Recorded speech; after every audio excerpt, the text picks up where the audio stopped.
imaginei que o estudo de como melhorar nossa lógica de viver em cidades tivesse tanto a ver com a contemplação do mundo interno e da meditação e do autoconhecimento.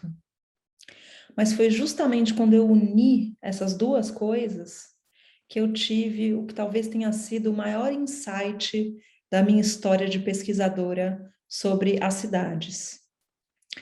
A minha jornada começou há algum tempo, há um bom tempo, na verdade. Eu já contei essa história outras vezes, mas dessa vez eu quero contar ela de um jeito diferente. Em 2008, eu vivia uma crise muito profunda na minha vida, porque eu tinha conquistado tudo que me contaram que era sucesso.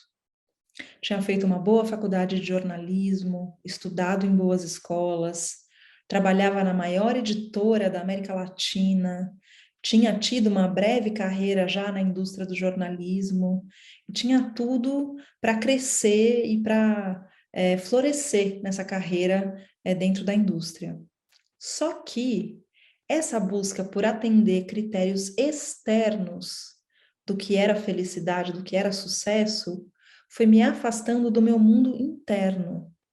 Foi criando uma cisão com a minha espontaneidade, com a minha expressão mais natural e mais verdadeira. E essa cisão foi me deixando muito doente, muito estressada.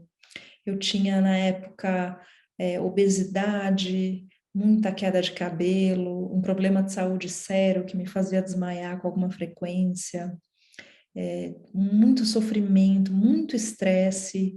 E essa ideia de sucesso e de felicidade começou a esfarelar na minha frente. E eu entendia que alguma coisa precisava mudar na minha vida. E aí, uma noite, uma amiga muito querida chegou na minha casa, pedalando a bicicleta dela, com um sorriso, toda suada, feliz da vida, contando do caminho que tinha feito, com vitalidade, com saúde, com energia. E eu pensei, é isso que eu vou fazer. Vou adotar esse meio de transporte e ver o que acontece. E aí, o que começou a acontecer comigo, e que eu entendi muitos anos depois, foi uma revolução cognitiva. Porque enquanto eu ia de carro para a redação todos os dias e vivia sempre os mesmos episódios de estresse, as mesmas buzinas, nos mesmos semáforos, e fui introjetando essa experiência diária nos meus hábitos, e chegava no meu trabalho sempre estressada, com baixa vitalidade, enxergando poucas soluções para os problemas que eu tinha, tendo pouca criatividade, tendo pouco espaço mesmo na minha mente, dentro de mim, para inovar na forma como eu fazia as coisas.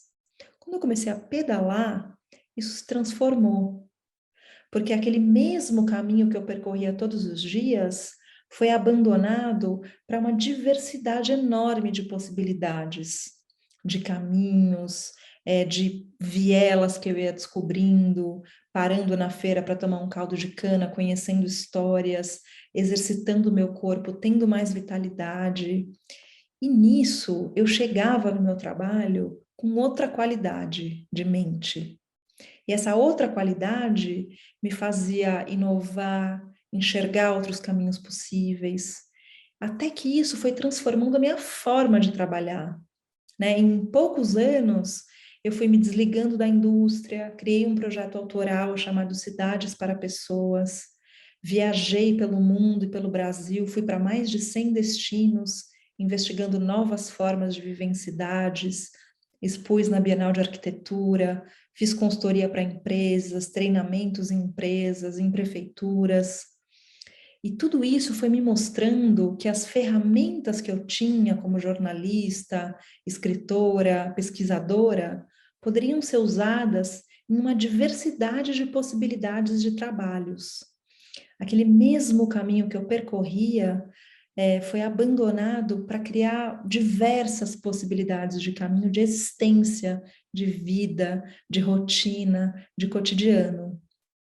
E uma das coisas que eu percebi nessa investigação sobre a vida urbana é que as cidades que produziam estresse, mal-estar, tinham situações de desigualdade social, tinham muita miséria, em geral eram cidades em que a maioria das pessoas fazia poucas coisas no seu dia. Ia para a escola e voltava, ia para o trabalho e voltava, em geral em deslocamentos longos e muito demorados. Enquanto que as cidades que produziam bem-estar, satisfação, vitalidade, longevidade, criatividade, prosperidade, inovação, eram cidades em que a rotina das pessoas estava cheia de coisas. Uma ida ao parque, uma corrida na beira do rio, uma remada de caiaque ou até mesmo uma nadada dentro do rio, um piquenique na hora do almoço. Era isso que produzia as cidades melhores, uma variedade de atividades, uma rotina, um dia a dia urbano positivo, em detrimento de uma vida urbana negativa, né? Isso é muito sério, porque as maiores causas de morte no mundo têm a ver com o nosso estilo de vida urbano. Câncer, doenças cardiovasculares, acidentes, até mesmo a pandemia. Então, criar uma vida urbana positiva é voltar a conectar as cidades com a vida mesmo, né? E eu fui percebendo que era isso que fazia com que as cidades melhorassem, criassem um ciclo virtuoso, ou seja, fossem todo dia um pouquinho melhores, em vez de viverem um ciclo vicioso, todo dia um pouquinho piores. Foi quando eu descobri que existe inclusive uma ciência, que é o neurourbanismo, que vai estudando a quantidade de experiências que vamos tendo na nossa cidade e entendendo como que elas ficam gravadas nas nossas redes neurais. Então, experiências de estresse, um trauma no trânsito, deixam certas marcas. Experiências de bem-estar, de encontros inovadores, encantadores, de um banho de rio, de um passeio de bicicleta, vão deixando outra qualidade de marcas. Isso vai criando um padrão neural de funcionamento. Então, foi aí que eu fui entendendo que as cidades estão refletindo sempre o mundo interno das pessoas que vivem nelas, ou a consciência das pessoas que vivem nelas. Então, se tem congestionamento na rua, é porque provavelmente tem um congestionamento neural de estresse, de sobrecarga dentro das pessoas. Se existem rios canalizados e concretados, existe uma dificuldade interna de lidar com emoções, com sentimentos. Se existe uma dificuldade de lidar com esgoto, existe uma dificuldade interna de lidar com conteúdos densos.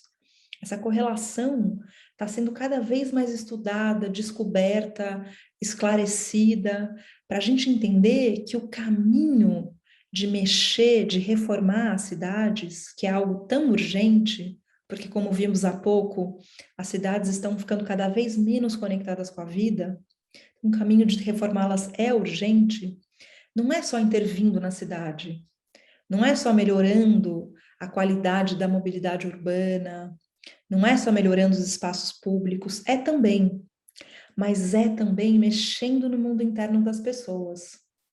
E eu vejo que tem 3 itens, 3 chaves fundamentais que podem ser viradas nessa transformação. A primeira delas é a percepção.